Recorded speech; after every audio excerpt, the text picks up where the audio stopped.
সে যখন তার বাড়িতে সূরাতুল বাকারা তেলাওয়াত করে, তার দুধের মাসুম বাচ্চা পাশে শোয়া, তার গলাটা একটা খুঁটির গায়ে বাঁধা।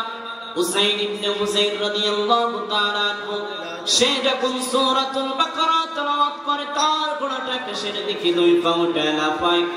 উসাইদ ইবনে হুযাইর রাদিয়াল্লাহু তাআলা আনহু তেলাওয়াত বন্ধ করে দিলেন, তার গলাটা কেসের দিকে দুই পা উঠে লাফায়। সে যখন আবার তেলাওয়াত শুরু করে দিলেন, তার গলাটা কেসের দিকে দুই পা উঠে লাফায়। এভাবে করে তিন বার তেলাওয়াত করলেন, তার গলাটা কেসের দিকে তিন বার পা উঠে লাফায়। উসাইদ ইবনে হুযাইর রাদিয়াল্লাহু তাআলা আনহু তার দুধের মাসুম বাচ্চার কথা চিন্তা করে সে আর তেলাওয়াত করলেন না। সে তার দুধের মাসুম বাচ্চার কথা চিন্তা করে রুমের ভিতরে প্রবেশ করলেন। উসাইদ ইবনে হুযাইর রাদিয়াল্লাহু তাআলা আনহু যখন রুমের ভিতরে প্রবেশ করবেন, তার চোখে চোখ ধাঁধানো একটা আলো লেগে গেল। পরের দিন ফজরের সময় মসজিদে নববীতে থেকে যখন ফজরের আযানের শব্দ উসাইদ ইবনে হুযাইর রাদিয়াল্লাহু তাআলা আনহুর কর্ণকুহরের ভিতরে প্রবেশ করলো, উসাইদ ইবনে হুযাইর রাদিয়াল্লাহু তাআলা আনহু আর কাল বিলম্ব না করে ফজরের নামাজ আদায়ের জন্য মসজিদে নববীতে চলে গেলেন।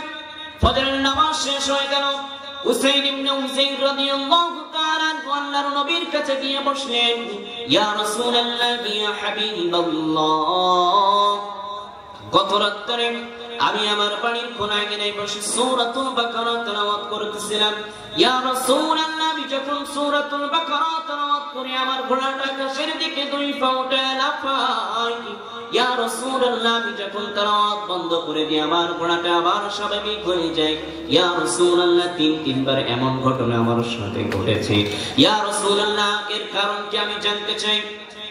আল্লাহর নবী বিশ্বনবী সাল্লাল্লাহু আলাইহি ওয়াসাল্লাম বলেন, ও উসাইদ ইবনে হুযাইর, তুমি যখন গত রাতে সূরাতুল বাকারা তেলাওয়াত করতেছিলে, তোমার তেলাওয়াত শোনার জন্য আকাশের এক নূরের গগনবালা ফেরেশতা তোমার বাড়ির আঙিনায় চলে এসেছিল। বলি সুবহানাল্লাহ। শুধু তাই নয়, তুমি যদি তেলাওয়াত বন্ধ না করে সারাটা রাত গভীর রাত পর্যন্ত যদি কোরআনুল কারীম তেলাওয়াত করতে, সূরাতুল বাকারা তেলাওয়াত করতে, পরের দিন ফজরের সময় মসজিদে নববীতে যে সমস্ত সাহাবী কোন ফজরের নামাজ আদায়ের জন্য আসতো, ওই মুসল্লিগুলো তারা ফজরের সালাত শেষ করে ওই আকাশের একসাথ নূরের গগনবালা ফেরেশতাদেরকে দেখে তাদের চক্ষু আর অন্তর জোড়াইতো। বলি সুবহানাল্লাহ।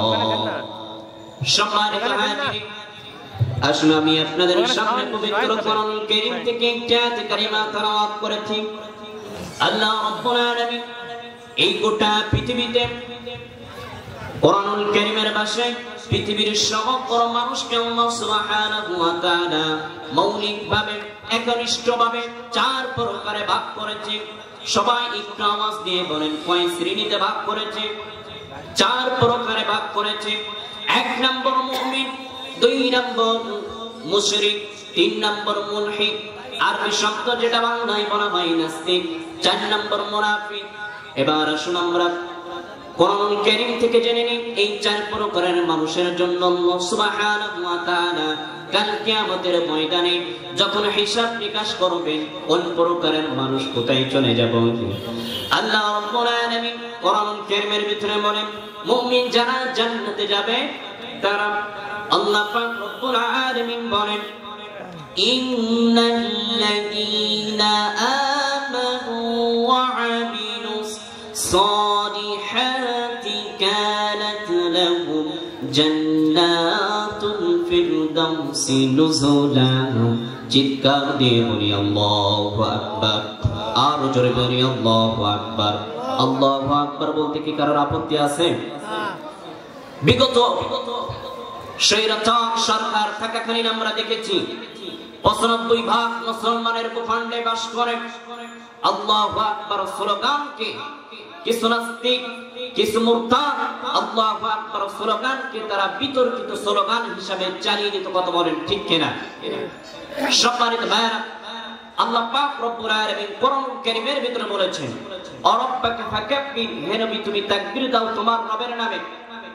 এই তাকবীরকে যারা উগ্রবাদী জঙ্গিবাদী স্লোগান হিসাবে চালিয়ে দিতে চায়। 95% মুসলমানের ভূখণ্ডে বাস করে। যে সমস্ত নাস্তিক মুরতাদগুলো আল্লাহু আকবার স্লোগানকে উগ্রবাদী স্লোগান হিসাবে চালিয়ে দিতে চায়, যারা 95% মুসলমানের ভূখণ্ডে বাস করে, আল্লাহু আকবার স্লোগানকে জামাত ইসলামী স্লোগান হিসাবে চালিয়ে দিতে চায়, যারা 95% মুসলমানের ভূখণ্ডে বাস করে, আল্লাহু আকবার স্লোগানকে বিতর্কিত স্লোগান হিসাবে চালিয়ে দিতে চায়, যারা পরিচয় পিতৃহীন অবৈধ যার সন্তান, তার কথা বলেন ঠিক কিনা? সম্মানিত আলেম, আল্লাহ রাব্বুল আলামিন বলেন, ইন্নাল্লাযীনা আমানু ওয়া আমিলুস সালিহাতি কানাত লাহুম জান্নাতুল ফিরদাউসি নুজুলা। মুমিন যারা জান্নাতে যাবে তারা। এবার 2 নম্বর মুশরিক। আল্লাহ পাক রব্বুল আলামিন কোরআনুল কারীমের ভিতরে বলেন, ইন্নাহু মান ইউশরিক বিল্লাহি ফাকাদ হারামাল্লাহু আলাইহিল জান্নাতা ওয়া মা'ওয়াহুমুন নার ওয়া মা লিয-যালিমিনা মিন আনসার। আল্লাহ পাক রব্বুল আলামিন বলেন, এই মুশরিকদের জন্য আমি আল্লাহ পাক রব্বুল আলামিন আমার জান্নাতকে এদের জন্য হারাম করে দিয়েছি, আর জাহান্নামকে এদের জন্য হালাল করে দিয়েছি। কথাটা কার? এবার আসুন 3 নম্বর কারণ। মুলহিদ আরবি শব্দ, যেটা বাংলায় বলা হয় নাস্তিক, যারা আল্লাহকে বিশ্বাস করে না। আল্লাহ পাক রব্বুল আলামিন কোরআনুল কারীমের ভিতরে বলেন, উলাইকা কাল আনআম বাল হুম আদাল উলাইকা হুমুল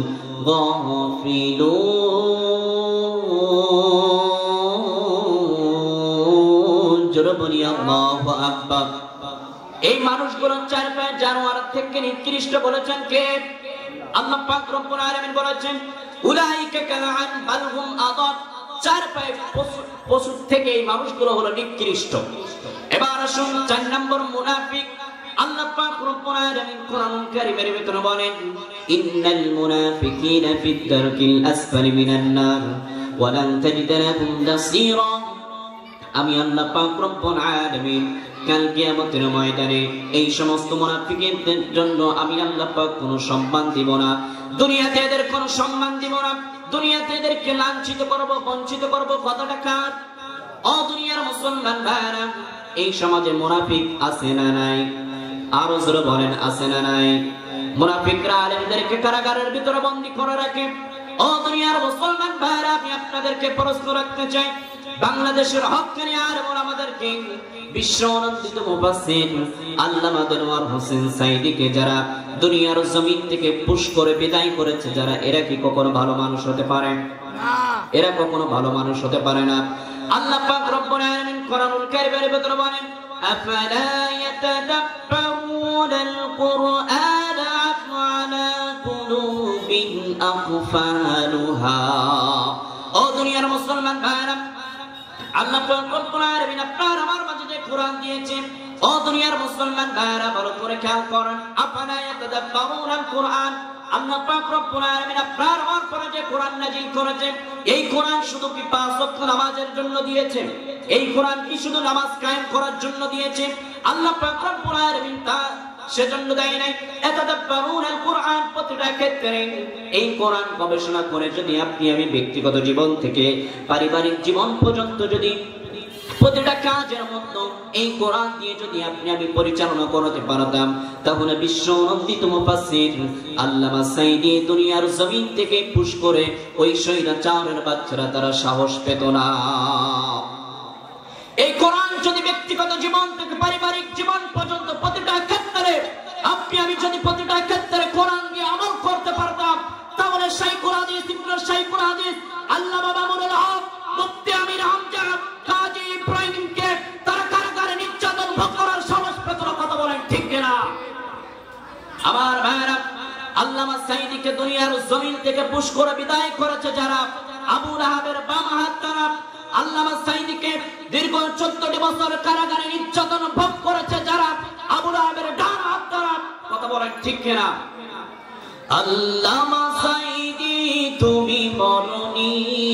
শহীদ হয়েছ তুমি এটাই জানি। সবাই আল্লামা সাঈদী তুমি মরণি, শহীদ হয়েছ তুমি এটাই জানি। শহীদ হয়েছ তুমি এটাই জানি। কারাগারে কাটালে 13টি বছর, বাতিল কেঁপেছে তোমায় দেখে থরথর, ঠিক কিনা? কারাগারে কাটালে 13টি বছর, বাতিল কেঁপেছে তোমায় দেখে থরথর। তুমি যে ছিলে মোদের নয়ন মনি, শহীদ হয়েছ তুমি এটাই জানি। আল্লামা সাঈদী তুমি মরণি, শহীদ হয়েছ তুমি এটাই জানি। শহীদ হয়েছ তুমি এটাই জানি। দেখা তো হবে না আর এই জীবনে, দেখা হবে জান্নাতে ফুল বাগানে। দেখা তো হবে না আর এই জীবনে, দেখা হবে জান্নাতে ফুল বাগানে। এ আশা কবুল করো আল্লাহ তুমি, শহীদ হয়েছ তুমি এটাই জানি। আল্লামা সাঈদী তুমি মরণি, শহীদ হয়েছ তুমি এটাই জানি। জোরে বলি আল্লাহু আকবার। সম্মানিত হাজির, যে কথাগুলো বলছে আল্লাহ পাক রব্বুল আলামিন প্রতিটা ক্ষেত্রে প্রতিটা কাজের মধ্যে আমাদেরকে আমল করার তৌফিক দান করুন। ওমা তাওফিকি ইল্লা বিল্লাহ। আসসালামু আলাইকুম ওয়া রাহমাতুল্লাহি ওয়া বারাকাতুহু।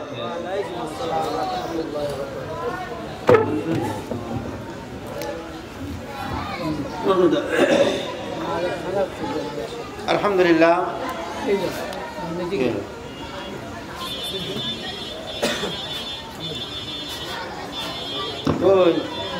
হ্যালো হ্যালো,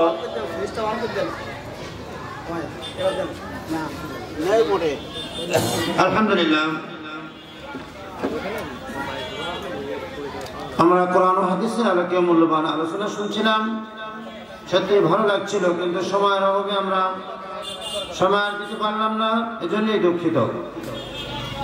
এবার আপনাদের সম্মুখে একটি ইসলামী সঙ্গীত পেশ করছেন আপনাদেরই ছেলে মোহাম্মদ হাবিবুল্লাহ। মোহাম্মদ হাবিবুল্লাহ এই মাইকটা ভালো করতে হবে তো। ডাক্তার ভাই